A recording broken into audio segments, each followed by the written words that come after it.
இது உங்க சாப்பிட்ற இந்த கறியை நீங்க சாப்பிடுவீங்களா? அது என்ன சிக்கன் தானே, அதை சாப்பிட்றதுக்கு என்ன அப்படின்னு யோசிச்சிங்கன்னா இந்த வீடியோ முழுசாக பார்த்துட்டு அப்புறமா நீங்கள் சாப்பிட்றீங்களா சாப்பிட மாட்டீங்களா அப்படிங்கிறத கீழே கமெண்ட்டில் சொல்லுங்கள்.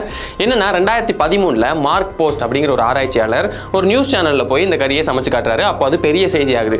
என்ன அது வெறும் சிக்கன் தானே, அதை சமைச்சு சாப்பிட்றதுக்கு எதுக்கு பெரிய செய்தி ஆகுது அப்படின்னு யோசிச்சிங்கன்னா அங்கே தான் ஒரு ட்விஸ்டே இருக்குது. என்னென்னா இது நாம் சாப்பிட்ற நார்மலான கறி மாதிரி இல்லாமல் எந்த விலங்கையும் துன்புறுத்தாமல் கொல்லாமல் செயற்கையாக ஒரு ஆராய்ச்சி கூடத்தில் வச்சு இந்த செயற்கை மாமிசத்தை உருவாக்கியிருக்கோம் அப்படின்னு சொல்கிறாங்க. அது எப்படி செயற்கையாக ஒரு மாமிசத்தை உருவாக்க முடியும் அப்படின்னு நம்ம யோசிச்சுட்டு இருக்கும் போதே இப்போது அமெரிக்காலையும் சிங்கப்பூர்லையும் இதை ஹோட்டல்ஸ்லாம் விற்க ஆரம்பித்து மக்கள் அதை சாப்பிட்டு நல்லா இருக்குது, டேஸ்ட்டாக இருக்குது, கறி மாதிரியே இருக்குது அப்படின்னு சொல்லியிருக்காங்க. இப்போ கேள்வி என்னன்னா, கறிக்கு தட்டுப்பாடு வந்திருக்கு அப்படின்னு நம்ம எங்கேயாவது கேள்விப்பட்டிருக்கோமா? இல்லை, எல்லா ஊர்லேயுமே கிடைக்கிது, காசு இருந்தால் யார் வேணால் வாங்கி சாப்பிட முடியும். அப்படி இருக்கும்போது பல கம்பெனிஸ் பல ஆயிரம் கோடிகளை இந்த செயற்கை மாமிசத்தை உற்பத்தி பண்ணுறதுக்காக முதலீடு பண்ணியிருக்காங்க, இப்போவும் பண்ணிட்டு இருக்காங்க.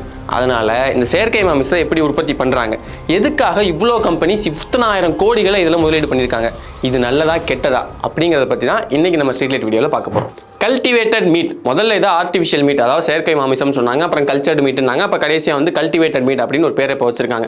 இப்போது இது என்னதான் செயற்கை மாமிசம் அப்படின்னு சொன்னாலும் இதோட ஆரம்பங்கிறது விலங்குலேருந்து தான் ஆரம்பிக்குது. ஆடு, மாடு, கோழி, பன்றின்னு எந்த விலங்கோட கறியாக இருந்தாலும் சரி, அதோட செயற்கை மாமிசம் உருவாக்குறதுக்காக அந்தந்த விலங்குகளோட உடம்புல இருந்து முதல்ல ஊசி போட்டு ஸ்டெம் செல்ஸை எடுத்துருவாங்க. இப்போ எடுத்து அந்த ஸ்டெம் செல்ஸை பயோரியாக்டர்ஸ் அப்படின்னு சொல்லப்படுற இந்த மிகப்பெரிய கண்டெய்னரில் கொண்டு போய் வச்சிருவாங்க. கூடவே அதோட கல்ச்சர் மீடியமும் இருக்கும். இந்த கல்ச்சர் மீடியமில் விட்டமின்ஸ், புரோட்டீன், அமினோ ஆசிட்ஸ், அந்த செல்ஸ் வளர்றதுக்கு தேவையான எல்லா சத்துக்களுமே இருக்கும். அந்த சத்துக்களை எடுத்துக்கிட்டு தான் அந்த செல்ஸ் கொஞ்சம் கொஞ்சமாக வளர ஆரம்பிக்கும். எந்த விலங்கோட கறி அப்படிங்கிறத பொறுத்து குறைஞ்சபட்சம் 3 வாரத்திலிருந்து அதிகபட்சம் 8 வாரங்கள் வரைக்கும் அது முழுசாக முதிர்ச்சி அடைகிறதுக்கு ஆகும். அப்படி முழுசாக வளர்ந்ததுக்கு அப்புறமா அதை எடுத்துட்டு போய் ப்ராசஸ் பண்ணி அதுக்கப்புறமா தான் இதை பார்க்குறோம் இல்லையா, இந்த மாதிரி கறி துண்டுகளை அதை உருவாக்குவாங்க. இந்த செயற்கை மாமிசத்துக்கு தான் 2023 அமெரிக்காவும் சிங்கப்பூரும் அப்ரூவல் கொடுத்து மக்கள்லாம் அதை சாப்பிட்டுட்டு இருக்காங்க. முன்னாடியே சொன்ன மாதிரி நல்லா இருக்கு, டேஸ்டா இருக்கு அப்படின்லாம் சொல்லிட்டு இருக்காங்க. இப்போ உங்களுக்கு ஒரு கேள்வி வரலாம், சிங்கப்பூர்லேயும் அமெரிக்காலையும் தானே அப்ரூவல் பண்ணி மக்கள் சாப்பிட்டு இருக்காங்க, அதை பற்றி இந்தியாவில் இருக்கிற நான் ஏன்டா தெரிஞ்சுக்கணும் அப்படின்னு உங்களுக்கு ஒரு கேள்வி வரலாம். எனக்குமே அது வந்துச்சு. ஆனால் இந்த செயற்கை மாமிசத்தில் எவ்வளோ முதலீடு பண்ணியிருக்காங்க அப்படின்னு தெரியும் போது அந்த கேள்வி இல்லாமல் போயிடுச்சு. என்னன்னா இதுவரைக்கும் மொத்தம் $3.1 அதாவது அமெரிக்க டாலர்ஸ் வந்து இதில் முதலீடு பண்ணியிருக்காங்க. அதை இந்திய ரூபாய் மதிப்பில் நம்ம மாற்றணும்னா கிட்டத்தட்ட 25,000 கோடி வரைக்கும் இது வரைக்கும் முதலீடு பண்ணியிருக்காங்க. இதில் மொத்தம் 174 கம்பெனிகள் இந்த செயற்கை மாமிசத்தை உற்பத்தி பண்ணுறதுல போட்டி போட்டுட்டு இருக்காங்க. 2023 மட்டுமே மொத்தம் 17 புது ஆராய்ச்சி கூடங்களுக்கு இந்த செயற்கை மாமிசம் உற்பத்தி பண்றதுக்கான அப்ரூவலை கொடுத்திருக்காங்க. இது போக மைக்ரோசாஃப்டோட கோஃபவுண்டரான பில் கேட்ஸ், கூகுளோட கோஃபவுண்டரான சர்ஜி பின், உலக பெரும் பணக்காரர்கள் பட்டியலில் இருக்கக்கூடிய நிறைய பணக்காரர்கள் இந்த கம்பெனிஸ்ல எல்லாம் பல நூறு கோடிகளை இன்வெஸ்ட் பண்ணியிருக்காங்க. நார்மலா நம்ம சாப்பிடக்கூடிய ஒரு உணவு, இதுக்கு ஒரு மாற்றம் கொண்டு வரணும்னு ஏன் இவ்வளவு கோடிகள் கொண்டு போய் இன்வெஸ்ட் பண்ணிட்டே இருக்காங்க அப்படின்னு கேட்டா அதுக்கு அந்த கம்பெனி சார்பா 2 காரணங்கள் சொல்றாங்க.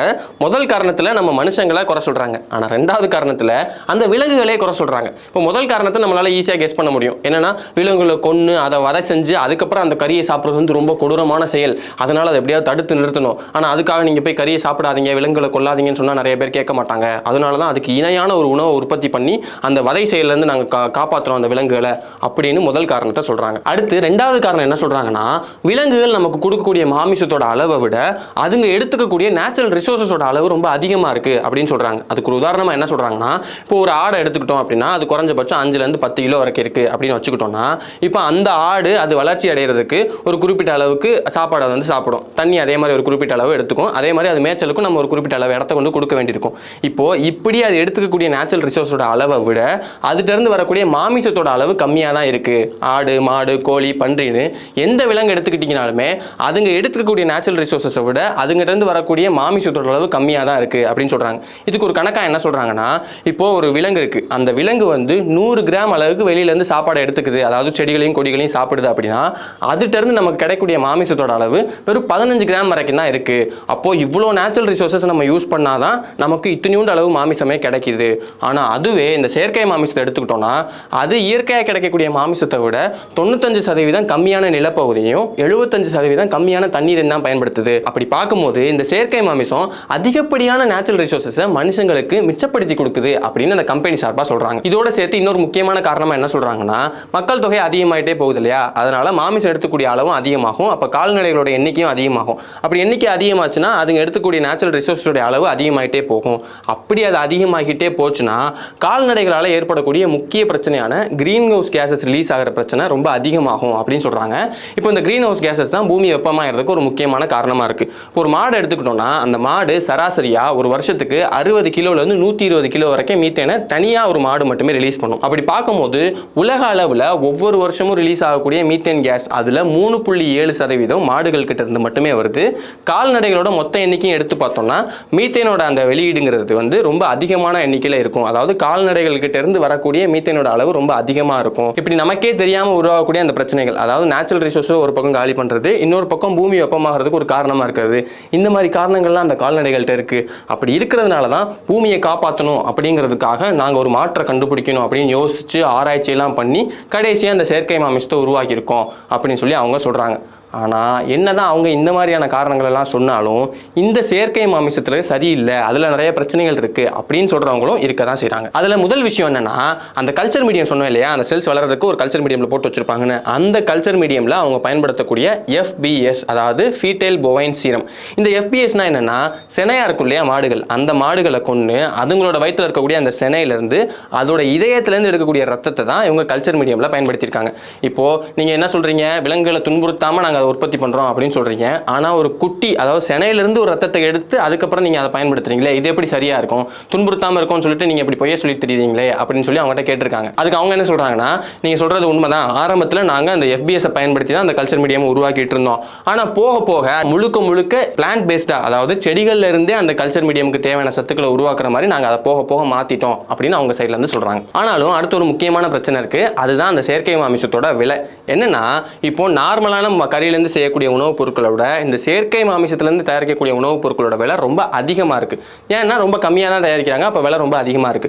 அப்போ அதோட விலையை கம்மி பண்ணணும் அப்படின்னா ஒவ்வொரு லேப்லையுமே லட்சக்கணக்கான டன் மாமிசத்தை உற்பத்தி பண்ணாதான் அவங்க நினைக்கக்கூடிய அந்த சகாய விலையில அதை கொடுக்க முடியும். இப்போ அவ்வளோ அதிகமாக உற்பத்தி பண்ணணும் அப்படின்னா அப்போ நிறைய ஸ்டோரேஜ் ஃபெசிலிட்டிஸ் வேணும், நிறைய லேப் ஃபெசிலிட்டிஸ் வேணும், நிறைய ரிசோர்சஸ் வேணும், நிறைய மின்சாரம் வேணும். அப்போ அந்த கல்ச்சர் மீடியம் சொன்னோம் இல்லையா, அப்போ அதுக்கு ரொம்ப அதிகமான நேச்சுரல் ரிசோர்சஸை வெளியிலேருந்து எடுத்து தான் அந்த கல்ச்சர் மீடியம் உருவாக்க முடியும்.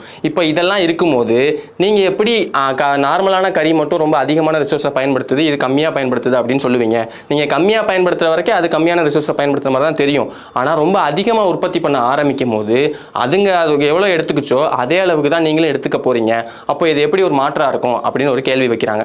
இன்னொரு முக்கியமான கேள்வியா இங்க என்ன இருக்குன்னா, மனுஷங்க சாப்பிட்டாங்க அப்படின்னா அதால அவங்களுக்கு பிரச்சனை ஏற்படுமா ஏற்படாதா அப்படிங்கிறதுக்கான தெளிவான ஒரு ஆராய்ச்சியோ இல்லை அதுக்கான முடிவுகளோ இருக்கிற மாதிரி தெரியல. இப்படி இவ்வளவு சிக்கல்கள்லாம் இருக்கும்போது நீங்க எப்படி ஒரு நேச்சுரல் கறிக்கு ஒரு மாற்றா இது இருக்கு அப்படின்னு சொல்லுவீங்க அப்படின்னு இன்னொரு சைட்ல இருந்து கேள்வி கேட்கறாங்க. இப்படி இந்த செயற்கை மாமிசத்தை ஆதரிக்கிறவங்களும் சரி எதிர்க்கிறவங்களும் சரி அவங்க சைடு இருக்கக்கூடிய பாயிண்ட்ஸ் எல்லாம் சொல்லிட்டே இருக்காங்க. இப்போ இந்த விஷயம் என்னன்னா, நார்மலா நம்ம சாப்பிடக்கூடிய ஒரு கறி மாசத்துக்கே ஞாயிற்றுக்கிழமை மட்டும்தான் வாங்குவாங்க. மிஞ்சி போனோம்னா 6 தடவையோ 7 தடவையோ தான் அதிகபட்சமாவே நம்ம சாப்பிட போறோம். ஆனா அதுக்கு ஒரு மாற்றம் கொண்டு வரேன்னு சொல்லி பல ஆயிரம் கோடிகளை இன்வெஸ்ட் பண்ணி அதுக்கு பல நியாய தர்மங்கள்லாம் சொல்லிட்டு இருக்காங்களே, அப்படிங்கிறதுனால தான் இந்த விஷயத்தை பத்தி எல்லாம் தெரிஞ்சுக்கணும் அப்படின்னு சொல்லிட்டு இந்த வீடியோ பண்ணோம். இப்போ நீங்க இந்த செயற்கை மாமிசத்தை பத்தி என்ன நினைக்கிறீங்க? இதை நீங்க ஆதரிக்கிறீங்களா எதிர்க்கிறீங்களா? நீங்க அதை சாப்பிடுவீங்களா சாப்பிட மாட்டீங்களா அப்படிங்கிறத பத்தி நீங்க என்ன நினைக்கிறீங்க அப்படிங்கிறத கீழே கமெண்ட் பாக்ஸ்ல மறக்காம கமெண்ட் பண்ணிடுங்க. இன்னொரு நாள் இன்னொரு வீடியோல சந்திக்கிறேன்.